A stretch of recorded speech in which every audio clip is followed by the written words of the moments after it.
తెలంగాణ ముఖ్యమంత్రి రేవంత్ రెడ్డితో కేసీఆర్ సీక్రెట్గా దోస్తీ కట్టేందుకు రెడీ అయ్యారా? కాంగ్రెస్ పార్టీలో బీఆర్ఎస్ పార్టీని విలీనం చేసేందుకు అడుగులు పడబోతున్నాయా అంటే అవుననే సమాధానం ఇస్తున్నారు ప్రముఖ బీజేపీ నేత ఎన్వీఎస్ఎన్ ప్రభాకర్ గారు. ఇక ఈ నేపథ్యంలో ఈ అంశానికి సంబంధించి మనతో మాట్లాడేందుకు టీడీపీ అధికార ప్రతినిధి సూర్యదేవర్ లత గారు మనతో ఉన్నారు. లత గారితో మాట్లాడదు.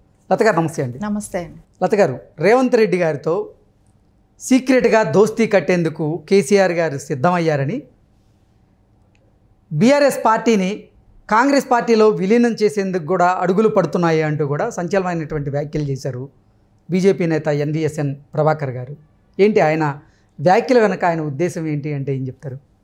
మనం టీఆర్ఎస్ నుంచి బీఆర్ఎస్గా ఎలా మారింది, అక్కడి నుంచి వీళ్ళు చేసిన పనులేంటి, ఇవన్నీ కూడా ఒక అంశంగా మనం తీసుకుంటే, టీఆర్ఎస్ అంటే ఒక తెలంగాణ ఒక సెంటిమెంట్తో ఉన్న పార్టీని వాళ్ళ స్వలాభం నేషనల్ పార్టీని చేద్దామనే ఒక అంశం తీసుకున్నారు. నేషనల్లో మనం దేశకి నేత అవ్వచ్చు, ప్రధాని అవ్వచ్చు అని అన్ని రాష్ట్రాలకి మనం వెళ్ళి పర్యటించటం, అక్కడ వెళ్ళి ఆఫీసులు ఓపెన్ చేయటం, పార్టీ ఆఫీసులు పెట్టడం, ఇవన్నీ మహారాష్ట్ర కానివ్వండి, ఆంధ్ర కానివ్వండి, కర్ణాటక ఇట్లా అన్నీ చేయటం జరిగింది.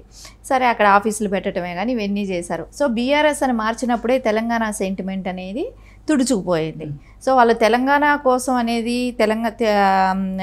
టీఆర్ఎస్ పార్టీ అని పెట్టినప్పుడు వాళ్ళకి సెంటిమెంట్ అనేది వాళ్ళ అవసరాల కోసం వాడుకున్నారు అనేది వచ్చి ఒక ప్రజలకు ఒక తేటతెల్లం అయిపోయింది. వీళ్ళు ఓన్లీ వాళ్ళ అవసరం కోసం తెలంగాణ సెంటిమెంట్ అడ్డం పెట్టుకొని మనల్ని వాడుకున్నారని ప్రజలందరికీ కూడా, తెలంగాణ ప్రజలకి స్పష్టం అయిపోయింది.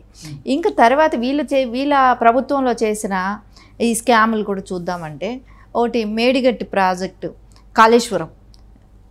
ఆ కాళేశ్వరం ప్రాజెక్టు కూడా పిల్లర్స్ కుంగిపోవటమే కానివ్వండి, అక్కడ జరిగిన అవకతవకలే కానివ్వండి, లక్షల కోట్లు దాని మీద ఇన్వెస్ట్ చేసి దాన్ని నిరుపయోగంగా ఇప్పుడు ఉండటమే కానివ్వండి, ఒక్క మెయింటెనెన్స్కి అది సంవత్సరానికి 25,000 కోట్లు మెయింటెనెన్స్ అవుతుంది కాళేశ్వరం ప్రాజెక్ట్ మెయింటెనెన్స్.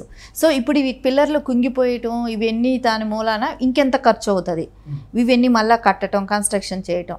సరే, ఇదేమైనా రైతులకు ఉపయోగపడుతుందా అంటే, రైతులకి మనం పావలా ఇచ్చితే సరిపోయేది రూపాయి ఖర్చు పెడుతున్నాం. అంటే పంటలో వచ్చేది పావలా అయితే ఇక్కడ రూపాయి ఖర్చు పెట్టే విధంగా అట్లాంటి ప్రాజెక్ట్ కట్టారు. అది కట్టే రోజే అందరూ చెప్పారు అది కట్టద్దు, వేస్ట్ ప్రాజెక్ట్ అని కూడా అందరూ, అన్ని పార్టీలు, ఆల్ పార్టీస్ ముక్త కంఠంతో చెప్పినా కూడా ఆయన ఎంతసేపు ఏం చేశాడు, మనం నియంతలాగా బిహేవ్ అవటం తప్ప ఆయన చేసింది అదే చేశాడు. ఆయన కావాలనుకున్నది, కట్టాలనుకున్నదే కట్టాడు, చేశాడు. తర్వాత ధరణిలో భూములు స్కామ్లు ఇవి చూస్తున్నాం. ఇప్పుడు దాని నెక్స్ట్ అది ఇన్వెస్టిగేషన్ అది స్టార్ట్ అవుతుంది. అది స్టార్ట్ అయ్యేటప్పటికి ఈ ఎలక్షన్ కోడ్ వచ్చింది కాబట్టి దాన్ని మళ్ళీ నెక్స్ట్ పెండింగ్ అయింది. తర్వాత లిక్కర్ కేసు, ఢిల్లీ పరంగా లిక్కర్ కేసు ఉంది, ఇప్పుడు హైదరాబాద్లో కూడా లిక్కర్ కేసు. సో ఇక్కడ కూడా ట్యాక్సులు కట్టడానికి ఎగ్గొట్టమే కానివ్వండి, ఇవన్నీ చేయటమే కానివ్వండి, వ్యాట్ ఎగ్గొట్టారు, రీసెంట్గా బయటపడుతుంది. ఇంకా కేటీఆర్ గారిది ఫోన్ ట్యాపింగ్, ఇది సెన్సేషనల్ న్యూస్ అయిపోయింది. ఎక్కడ ఏ దేశంలో కూడా ఎక్కడ ప్రపంచవ్యాప్తంగా ఇట్లాంటి స్కామ్, ఇట్లాంటి బిహేవియరే కానివ్వండి, ఒక భార్యాభర్తలు మాట్లాడుకునే సీక్రెట్స్ కూడా వినటానికి ఎందుకు ఆర్టిస్టుల మీద, అంటే ఒక ఈ స్టేట్లో ఉండటానికి వాళ్ళకి స్వేచ్ఛ కూడా లేదు, ఆ రకంగా భయపెట్టేసి ఉన్నారు. అంటే వాళ్ళకి తెలియకనే వాళ్ళ పర్సనల్ ఇవన్నీ కేటీఆర్ గారికి ఎందుకు అవసరం అయ్యాయో అర్థం కావట్లేదు. ఆయన వాళ్ళ మీద నిఘా ఎందుకో, యాక్చువల్లీ నిఘా అనేది ఎవరి మీద పెట్టడం కోసం ఫోన్ ట్యాపింగ్లు జరుగుతాయంటే నక్సలైట్లు, తీవ్రవాదుల కోసం జరుగుతాయి. కానీ ఇక్కడ జరిగినది ఏంటి అంటే పబ్లిక్గా ఉన్న ఎవరైతే రాజకీయ నాయకుల మీద జరిగింది, ప్రజాప్రతినిధుల మీద జరిగింది, నెక్స్ట్ అధికారుల మీద జరిగింది, ప్రజాప్రతినిధుల భార్యల మీద జరిగినాయి ఫోన్ ట్యాపింగ్. ఇలా ప్రతి ఒక్కరి మీద, అంటే ముఖ్యంగా రేవంత్ రెడ్డి గారి మీద, రేవంత్ రెడ్డి గారి కుటుంబ సభ్యుల మీద ఫోన్ ట్యాపింగ్ చేశారు. ఇలా ఒకరేంటి ప్రతి ఒక్కరి మీద, పారిశ్రామికవేత్తల మీద జరిగినాయి. మీకు ఇంకొక విషయం కూడా తెలియదేమో కానీ, బీఆర్ఎస్లో 1 or 2 చెప్పుకునే నాయకుల భార్య మీద కూడా జరిగిందని చెప్పుకుంటున్నారు, ఉంది ఆ న్యూస్ వచ్చింది.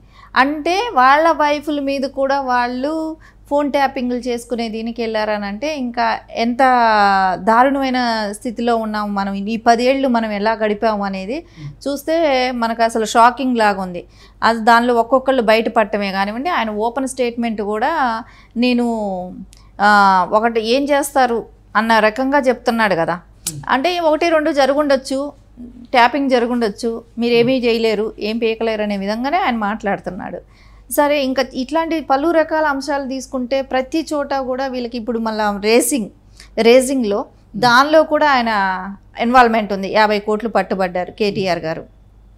ఇట్లా ప్రతి అంశంలో కూడా తీసుకున్న వీళ్ళు బాగా కూరుకుపోయి ఉన్నారు కాబట్టి దీనిలో నుంచి బయట రావటానికే కానివ్వండి, ఏమో ఒకసారి రేవంత్ గారితో ఏమైనా టచ్లోకి వెళ్తే పరిస్థితి ఎలా ఉంటుందో. ఎందుకంటే వాళ్ళ పార్టీలో ఒక్క నాయకులు ఎవరు ఉండట్లేదు, అందరూ వెళ్ళిపోతున్నారు. కానీ వెళ్ళిపోయే నాయకులు ఇప్పుడు మనం కేకే గారిని మనం వింటే ఆయన అంటే నా సొంత గూటికి వెళ్ళాను, నా చచ్చిపోయే వరకు నేను ఇంకా ఆ పార్టీలోనే ఉంటాను అని అన్నాడు. దానం గారు అంటున్నారు మాకు ఆ పార్టీలో స్వేచ్ఛ లేదు, సో అందుకే మేము వెళ్ళిపోతున్నాం అని చెప్పని అంటున్నాడు. నిజమే, ఆ పార్టీలో ఎవ్వరికీ స్వేచ్ఛ లేదు. స్వేచ్ఛ ఉంది అని అంటే ఎవరికి? కేసీఆర్ గారికి, కేటీఆర్ గారికి, హరీష్ రావు గారికి, కవిత గారికి, సంతోష్ గారికి, ఆ కుటుంబ సభ్యుల వరకే ఏదైనా ప్రెస్లో మాట్లాడాలన్నా. హరీష్ రావు గారికి కూడా స్వేచ్ఛ లేదని కొన్ని వార్తలు వచ్చాయి.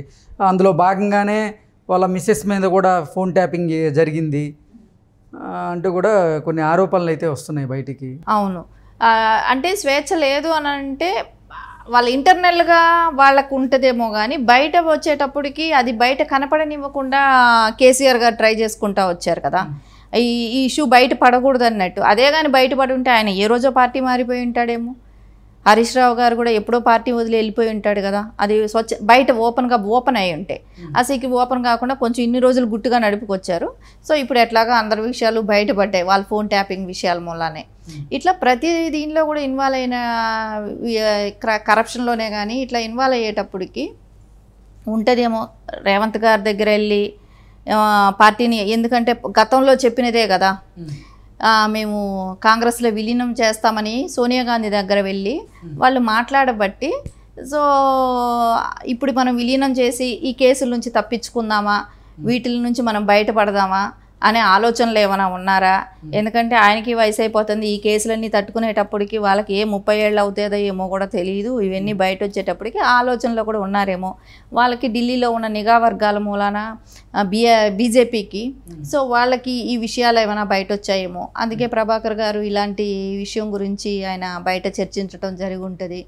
ఏదేమైనా కూడా మనకు కొద్ది రోజులు అన్నీ బయట వస్తాయి, తెలిసిపోతాయి అని కూడా అనిపిస్తుంది. అంటే నిజంగానే రేవంత్ రెడ్డి గారితో కేసీఆర్ గారు సీక్రెట్గా దోస్తీ కట్టే ఆ పరిస్థితులు ఉన్నాయి అంటారా? అసలు ఉన్నాయంటే ఆయన పార్టీని నిలబెట్టాలని చూస్తున్న ఆ టైం వేరు, అంటే ఆయన పార్టీని తీసుకొచ్చిన ఆ టైం వేరు. ఎందుకంటే తెలంగాణ సెంటిమెంట్, ఆ సెంటిమెంట్లో పనిచేసిన వాళ్ళు ఈరోజు ఎవరు లేరు. ఆ రోజు వర్క్ చేసిన వాళ్ళే కానివ్వండి, ఎవరైతే బలిదానాలు చేసిన కుటుంబాలకే కానివ్వండి, ఎవరైతే ప్రొఫెసర్స్ కోదండరామ్ గారు లాంటి వాళ్ళనే కానివ్వండి, అందరినీ ఆయన దూరం చేసుకున్నాడు.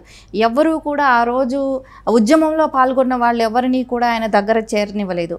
సో దాని మూలన ఆయన ఓన్లీ ఆయన అవసరాలకి వాడుకున్నారు కేసీఆర్ గారు. ఈరోజు ఆయన అవసరాల కోసం వచ్చిన వాళ్ళు తీసుకున్నారు పక్క పార్టీ నుంచి. అదేలాగా వాళ్ళు కూడా వాళ్ళ అవసరాలు వచ్చాక వాళ్ళు వేరే పార్టీలకు వెళ్ళిపోయారు. ఇక్కడ మునిగిపోయే పడవలో ఉండటం ఎందుకన్నట్టు వాళ్ళు వెళ్ళిపోయారు.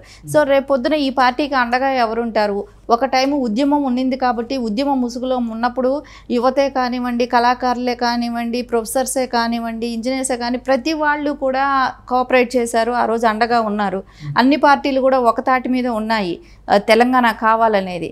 సో ఆ టైం వేరు, ఈ టైం వేరు, ఇప్పుడు ఉన్న పరిస్థితి వేరు. కాబట్టి ఖచ్చితంగా వాళ్ళకి ఏదో ఒక పార్టీతో వాళ్ళకి అండ కావాల్సిన అవసరం అయితే ఖచ్చితంగా ఉంటుంది. అది ఏ పార్టీ ఏంటి అనేది కొద్ది రోజుల్లోనే తెలుస్తుంది. ఓకే.